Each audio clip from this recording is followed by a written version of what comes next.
पुराना आचार्य पीठ दामाखेड़ा स्थान आप जानते हैं।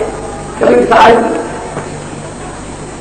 के मत में करीब जितना अब तक साहित्य मिलता है उसमें ये निसंकोच करना पड़ता है कि उसमें धर्मदास साहब का अधिकांश प्रचार और उनके नाम का साहित्य अधिक बिखरा पड़ा हुआ है। वह स्थान है दामाखेड़ा। वहां के आपके सामने आचार्य श्री अजय साहब विराजमान है और उनसे मेरा अनुरोध है कि आप अपना संदेश हम सब दें। माननीय अध्यक्ष महोदय, मेरे आत्मीय आचार्यगण, संत महंत, सज्जनों एवं महिलाओं,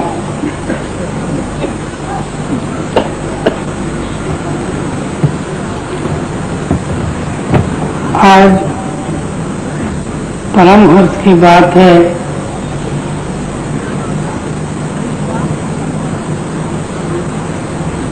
कि मुझे महापुरुषों के दर्शन करने का समान सौभाग्य प्राप्त हुआ। इसी प्रकार सतत दर्शन प्राप्त होते रहे, यही मेरे मन में अभिलाषा है। मैं तो यहाँ मात्र दर्शन हेतु ही आया हूँ।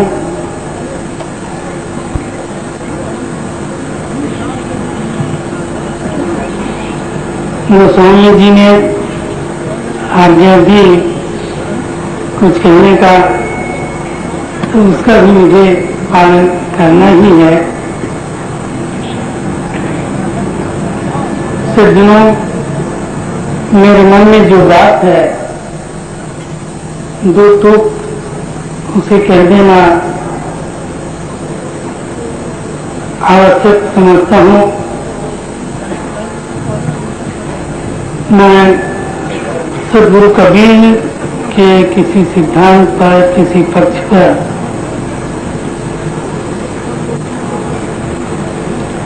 अभी कुछ भी कहना नहीं चाहता।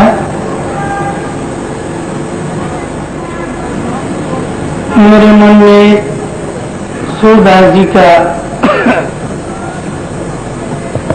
एक पद आ गया है, स्मरण हो रहा है।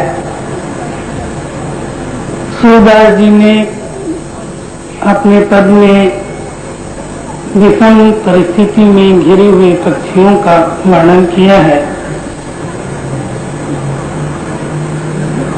सूरदास जी कहते हैं, अब की रात ले हो भगवान, हम अनाथ बैठी दुंडरियां, पारधी साधु दान,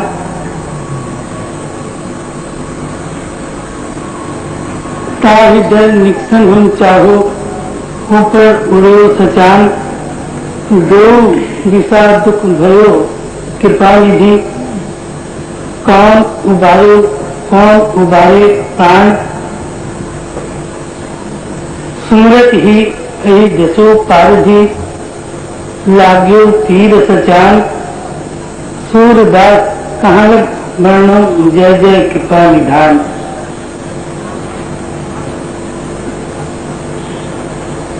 पक्षियों का वर्णन है। पक्षी कहते हैं कि हम दिन भर अपना दाना गुंगा चुनकर विश्रांति के लिए वृक्षों की डालियों पर बैठ जाते हैं। संसार से हमारी कोई दुश्मनी नहीं, हमने संसार वालों का कुछ बिगाड़ा भी नहीं है। किंतु पार्थिव धनुष बाण लेकर हमारे प्राण लेने के लिए आ जाता है। उसके डर से हम होना चाहते हैं तो ऊपर बाज मरवाता रहता है। हे कृपानिधि, हे प्रभु, हम तो अनाथ हैं। यदि सनाथ होते तो हमारा नाथ आकर हमारे प्राणों की रक्षा करता, किंतु हम तो अनाथ हैं और प्रभु सभी अनाथों के नाथ तुम ही। इस विषम परिस्थिति में हमारी रक्षा करो, हमारे प्राण की रक्षा करो, हमें बचाओ। सूरदास जी कहते हैं कि प्रभु की स्मरण करते ही सर्प ने पारधी को डसा और डसते ही उसके हाथ से बाण छूटा और बाज को लगा। इस प्रकार पारधी भी मर गया और बाज की भी मृत्यु हो गई और पक्षियों के प्राण की रक्षा हो गई।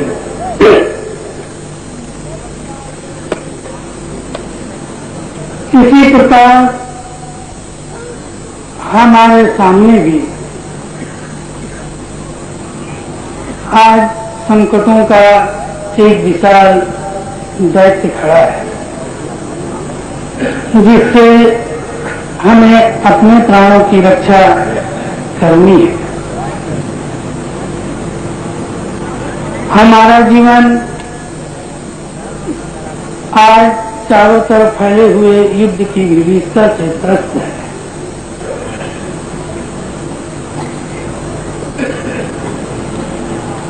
युद्ध चाहे राजनीतिक स्तर पर हो या सामाजिक स्तर पर हो या सांप्रदायिक स्तर पर हो या आर्थिक स्तर पर हो, चारों तरफ हम युद्ध से घिरे हुए हैं।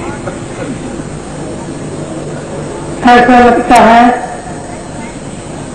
कि हम संकटों के युग में जी रहे हैं और संभवतः ऐसा समय आने वाला है जिसमें बर्बरता की पुनरावृत्ति होगी, जिसका फल होगा आध्यात्मवाद का विनाश,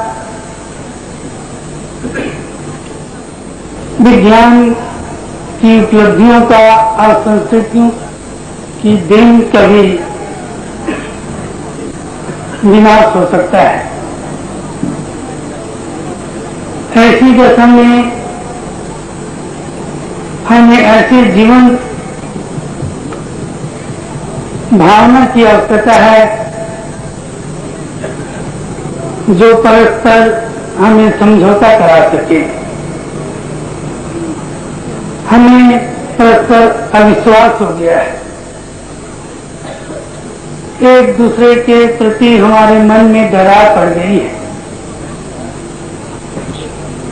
यदि अभी हम नहीं समझ पाते, यदि हमारे बीच में समझौता नहीं हो पाता, यदि हमें स्नेह और सहानुभूति नहीं आ पाती, तो बर्बादी की बाढ़ आएगी, तूफान उठेगा और उसकी चोट जब हमारे मकान पर पड़ेगी तो निश्चित रूप से हमारा मकान ढह जाएगा। आज सबसे बड़ी जरूरत है हमारे बीच में एक दूसरे के प्रति स्नेह जागृत करना, एक दूसरे के प्रति सहानुभूति रखना। भारतीय दर्शन में धर्म का अर्थ ही होता है जुड़ना, मिलना, और अधर्म ठीक इसके विपरीत होता है अलगाव, बिखर जाना, फूट जाना। धर्म किसी कट्टर सिद्धांतों का पालन नहीं होता। धर्म तो मनुष्य के जीवन में आध्यात्मिकता का उदय मात्र है।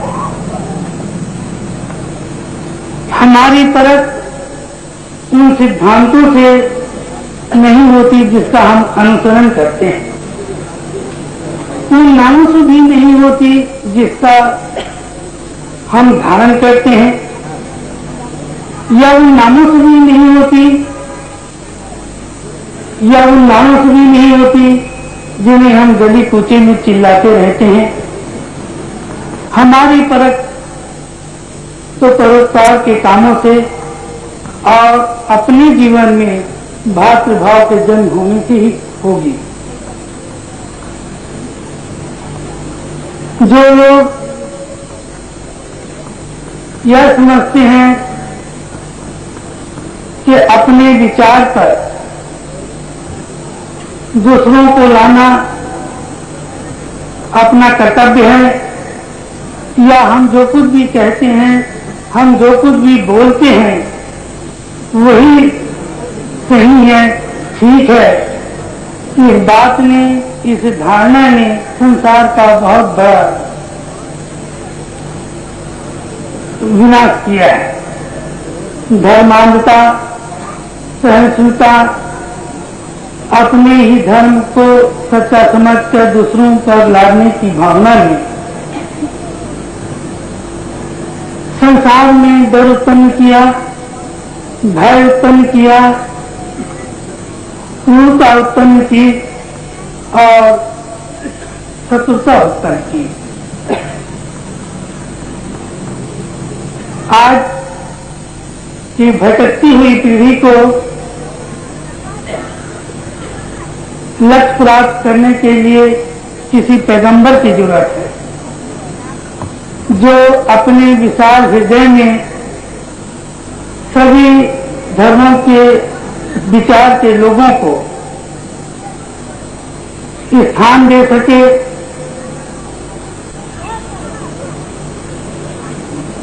विभिन्न प्रकार की रुचि रखने वाले लोगों को मान और सम्मान दे सके। आज के आचार्य, आज के विचारक, आज के नेतागण ऐसा करने में बिल्कुल असमर्थ हैं।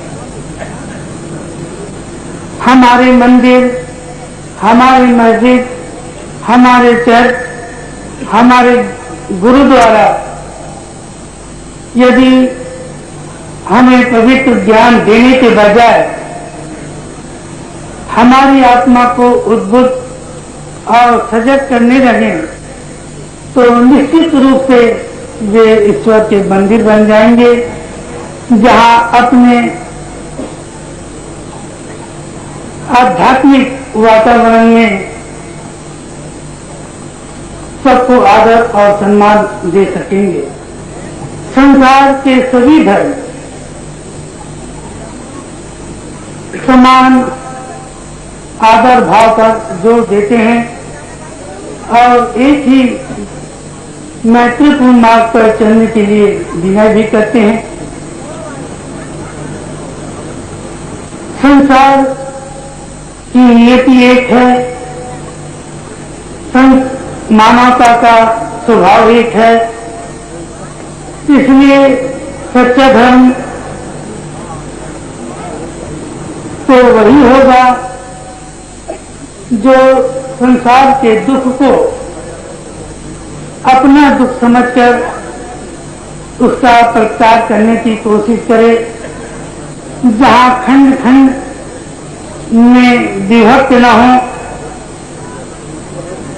जहां केवल एक ही अखंड पृथ्वी हो, जहां केवल एक ही अखंड मानव समाज हो, जहां कोई व्यक्ति ऐसा न कह सके कि ये मेरा दुख है, ये तेरा दुख है, ये समाज का दुख है, ये देश का दुख है। इस प्रकार की धारणा न रखकर यह संपूर्ण मानव मात्र के लिए दुख है, और यही सोचकर, यही समझकर यदि हम उसका प्रतिकार करते हैं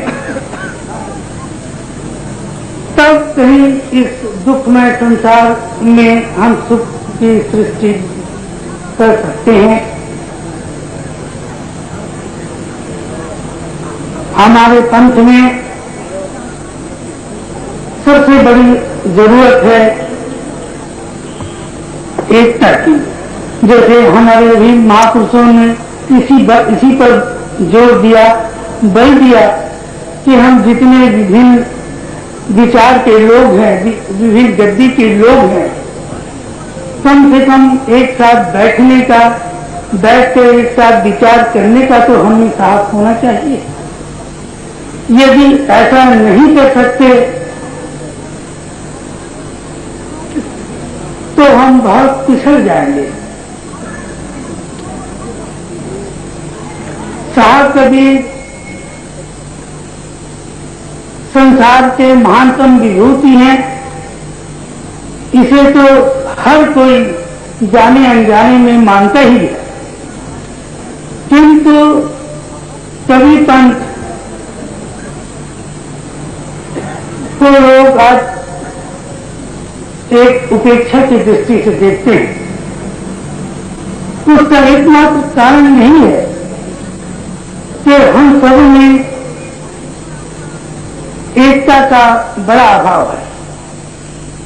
यदि हम सब एक हो जाएं और एक होकर कबीर पंथ को बढ़ाने के लिए प्रयास करें, कोशिश करें,